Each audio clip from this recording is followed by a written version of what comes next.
Asahan daw ang mas malalakas na bagyo dahil sa pag-iral ng El Nino phenomenon sa bansa ayon sa Pag-asa. Tutukan sa report ni Jasmine Gabriel Galban. Maaga nang nag-abiso ang Pag-asa sa posibilidad ng mas malalakas na bagyong tatama sa bansa dahil sa El Nino phenomenon. Nagpaalala na rin ang Pag-asa sa iba't ibang lokal na pamahalaan na maging handa sa pagtama ng mga bagyo. Pag nakakaroon tayo ng El Nino, nakakaroon tayo ng medyo malalakas na bagyo. Nakakaroon tayo ng super typhoon. Pero ng previous years, ng 2020-2023, nagkaroon na naman tayo ng El Nino.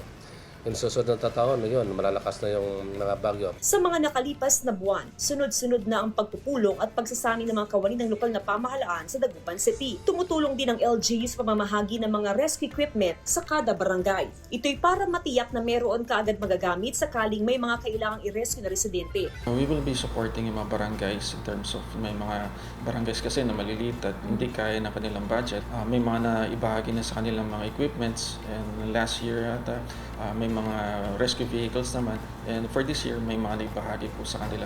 Batid na rin daw ng ilang Dagupenyo ang posibleng maging sitwasyon sa mga susunod na buwan kapag may mga tumamang bagyo. Gaya ni Jeffrey, pinagawa nila ng second floor ang kanilang bahay sa Barangay Karanglaan para hindi nakakailanganin pang pumunta sa evacuation center sakaling magkaroon ng pagbaha. Pinataasan na rin niya ang kanilang maliit na kantina para hindi abutin ng baha. Bagyo, sabi nga po sa balita, mas malakas pa daw yung darating. Sinisecure na namin yung gamit namin.